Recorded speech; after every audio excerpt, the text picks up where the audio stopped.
तो फाइनली प्यारे बच्चों, आज हम इस वीडियो में बात करने वाले हैं कक्षा 10वीं के गणित विषय के इम्पोर्टेंट क्वेश्चंस की। जी हाँ बच्चों, यदि आप इस वीडियो को एंड तक देख लेते हैं तो आप 70 में से आपको कम से कम, ठीक है, कम से कम आप 60 प्लस अंक आराम से प्राप्त कर सकते हैं यदि आप इस तरीके से क्वेश्चंस को सॉल्व करते हैं और इन इम्पोर्टेंट क्वेश्चंस को पढ़ लेते हैं। ठीक है, आपको इस वीडियो में मैं उन क्वेश्चंस को बताऊंगा जो आपको पढ़ने हैं, एकदम इम्पोर्टेंट है। ठीक है, आपके अर्धवार्षिक परीक्षा में सेम टू सेम ऐसे ही प्रश्न आपको देखने को मिलेंगे। ठीक है, इनसे रिलेटेड।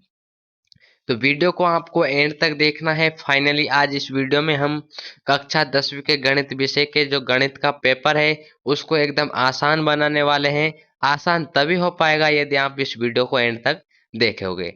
तो आज की इस वीडियो में हम कंप्लीट सॉल्यूशन करेंगे। ठीक है, एक एक प्रश्न का बिल्कुल सिंपल तरीके से सॉल्व करेंगे, बिल्कुल ट्रिकों के माध्यम से भी हम इनका सॉल्यूशन देखेंगे।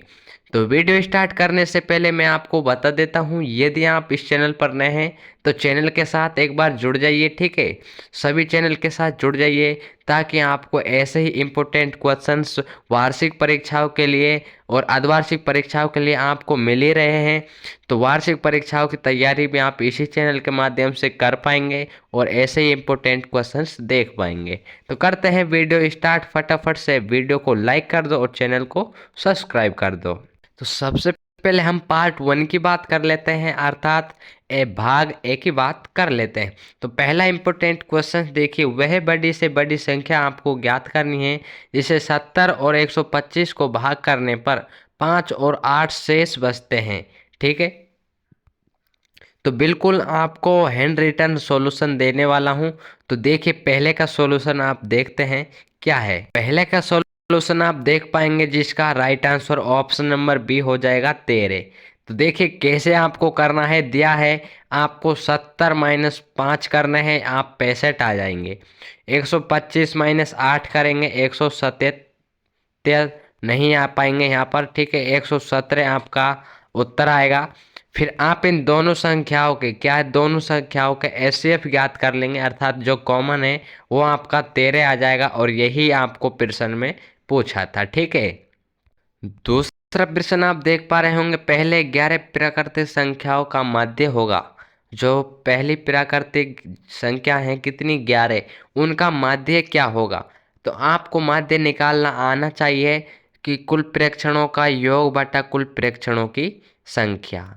तो इस प्रकार आपको 11 के प्राकृतिक संख्या लेनी है और इनका आपको डिवाइड कर देना है। देखिए सॉल्यूशन देख लेते हैं किस प्रकार करना है। तो इसका उत्तर आपको ऑप्शन नंबर जो बी है वो देखने को मिल जाएगा 6। जी हाँ बच्चों, कितना, 6। तो पहले 11 प्राकृतिक संख्याएं आपको लिख लेनी है, 1 से लेकर आपको 11 तक। इनका यदि आप योग करेंगे कितने आएगा, 66 आएगा, क्योंकि आपको 10 तक का योग याद रखना है, कितना, 55 होता है। ठीक है, तो आप 11 के भाग दोगे तो 6 आपका उत्तर आ जाएगा। अब देखते हैं प्रश्न नंबर 3 की। और तो देखिए यहाँ पर दी गई आकृति में बीसी की आपको लंबाई ज्ञात करनी है। तो यहाँ पर देखिए बी और सी दिया हुआ है, तो अर्थात आपको एल मान ज्ञात करना है, आपको लंबाई दर्शाया हुआ है एल से। तो आप कैसे इसका सॉल्यूशन करेंगे, कौन सा इसका राइट आंसर हो जाएगा। ठीक है, आप देखिए इस प्रकार ही मैं इस वीडियो में सभी प्रश्नों के कंप्लीट सॉल्यूशन एक एक कर कर बिल्कुल सिंपल तरीके से समझाने वाला हूं, जिससे आपका एग्जाम में एक भी नंबर नहीं कटेगा। तो वीडियो को आपको एंड तक देखना है। कोई डाउट हो तो आप अपने डाउट को कमेंट बॉक्स में क्लियर कर सकते हैं। तो इसका सॉल्यूशन आप देखेंगे किस प्रकार होगा। इसका सॉल्यूशन होगा ऑप्शन नंबर बी, 10 हो जाएगा। ठीक है, कितना, 10 हो जाएगा, 10 सेंटीमीटर। अब देख लेते हैं, आपको बी एल दिया हुआ है 4 सेंटीमीटर। ठीक है, जो है आपकी वृत्त की स्पर्श रेखा है। सी एल दिया हुआ है 6 सेंटीमीटर। तो आपको बी सी ज्ञात करना है। तो बी सी क्या हो जाएगा, B L plus C L. ठीक है, तो 6 प्लस 4 आपका कितना आ जाएगा, 10। अब आपको देखिए यहीं पर मैं आपको बता देता हूँ कि चौथा प्रश्न है, आपको चौथे प्रश्न में कैसे करना है। ठीक है, कैसे करना है चौथे प्रश्न में, इसमें दिया हुआ है 3, 5 और 15 का एलसीएम आपको ज्ञात करना है। ठीक है, तो सेम ऐसे ही प्रश्न आपको देखने को मिलेंगे। एलसीएम आसानी से आप ज्ञात कर सकते हैं। ठीक है, पांचवा है, एक पासे को एक बार फेंका गया, इस पर सम अभाज्य संख्या आने की प्रायिकता क्या होगी। ठीक है, तो इसकी प्रायिकता हम देख लेते हैं। ठीक है,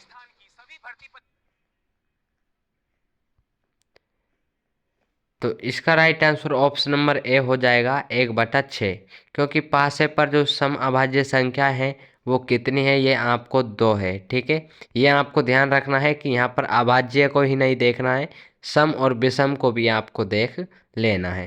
तो 2 है और टोटल आपके परिणाम 6 है। ठीक है, तो इसका राइट आंसर क्या आ जाएगा, 1/6। ठीक है, छठा प्रश्न आप देखेंगे जिसका उत्तर बी हो जाएगा, 2 हो जाएगा। और आपको दिखा देता हूँ छठा प्रश्न किस प्रकार है। यह रहा छठा प्रश्न। इसमें दिया हुआ है आपको बहुपद और इसका शून्य 1 है। ठीक है, तो आपको के का मान आपको ज्ञात कर लेना है। तो शून्य है तो इन सभी मानों के लिए क्या होगा, ये 1 के लिए x बराबर 1 के लिए। ठीक है, x बराबर 1 के लिए क्या होगा, ये शून्य होगा। तो आप x की वैल्यू 1 रख देंगे यहाँ पर, तो 1 का स्क्वायर माइनस के प्लस 1, ठीक है, बराबर 0। तो यहाँ पर 1 का स्क्वायर 1 माइनस के प्लस 1 बराबर 0। तो यहाँ पर 1 और 1 2 हो जाएंगे। ठीक है, तो माइनस के और माइनस 2 हो जाएंगे, क्रॉस हो जाएगा, के बराबर आपका 2 उत्तर आ जाएगा, जो आपके ऑप्शन नंबर बे में हो जाएगा। सातवां है आपका संख्या 6 n का इकाई अंक नहीं है। ठीक है, क्या नहीं है, 6 नहीं है या पी नहीं है, अर्थात 5 नहीं है, या फिर कहा नहीं जा सकता, या फिर इनमें से कोई नहीं है। तो आपका इसका उत्तर हो जाएगा, आप 6 की कितनी भी घात रख दो। ठीक है, 2 रख देंगे 36 आ जाएगा। ठीक है, 3 रख देंगे तो हमारा 9 आ जाएगा इकाई अंक। ठीक है, 9 आ जाएगा। तो इकाई अंक आपका 5 नहीं आ सकता इस पर। ठीक है, क्या 5 नहीं आ सकता। आठवां प्रश्न आप देखेंगे, एक रेखिक बहुपद तथा एक द्विघात बहुपद के गुणनफल के अधिकतम शून्यक हो सकते हैं। तो आपको बताना है कि एक रेखिक बहुपद है और एक द्विघात बहुपद है, तो इनके शून्यक अधिकतम कितने शून्यक हो सकते हैं। तो रेखिक का तो एक ही हो सकता है। ठीक है, और द्विघात के कितने, 2 हो सकते हैं। तो अधिकतम आपका 2 ही हो जाएगा। 9वां क्वेश्चन आप देखेंगे, बिंदु 4, 7 और 2-3 को मिलाने वाले रेखाखंड के मध्य बिंदु के निर्देशांक आपको ज्ञात करना है। फॉर्मूला लगाना है x1 प्लस x2/2। ठीक है, और y के लिए y1 प्लस y2 अपॉन में 2। तो इस प्रकार आप इस फॉर्मूले को इसमें अप्लाई कर देंगे। यदि आप इस पेपर की पीडीएफ डाउनलोड करना चाहते हैं और नेक्स्ट पार्ट इम्पोर्टेंट पूरा बुक का सॉल्यूशन, अर्थात आपको पूरी बुक का रिवीजन और एक एक इम्पोर्टेंट क्वेश्चंस चाहिए, तो वो भी आपको मिल जाएगा। तो क्या करना है, आपको डिस्क्रिप्शन बॉक्स में टेलीग्राम की लिंक दी हुई है। ठीक है, टेलीग्राम चैनल को आप ज्वाइन कर लेना, वहाँ पर आपको इम्पोर्टेंट क्वेश्चंस की पीडीएफ मिल जाएगी और इस पेपर की पूरे सॉल्यूशन के साथ। ठीक है, यह रहा, देखिए आप देख पा रहे होंगे, ये रहा आपका पेपर। ठीक है, और इसका सॉल्यूशन मैं आपको दिखा देता हूँ कहाँ पर है। ये रहा इसका सॉल्यूशन। ठीक है, भाग ए से स्टार्ट है और पूरा सॉल्यूशन है। ठीक है, यहाँ पर आप देख पा रहे होंगे पूरा सॉल्यूशन है इस वीडियो में और इस पीडीएफ में। तो आप इस पीडीएफ को डाउनलोड कर भी इस पेपर का हल कर लेंगे।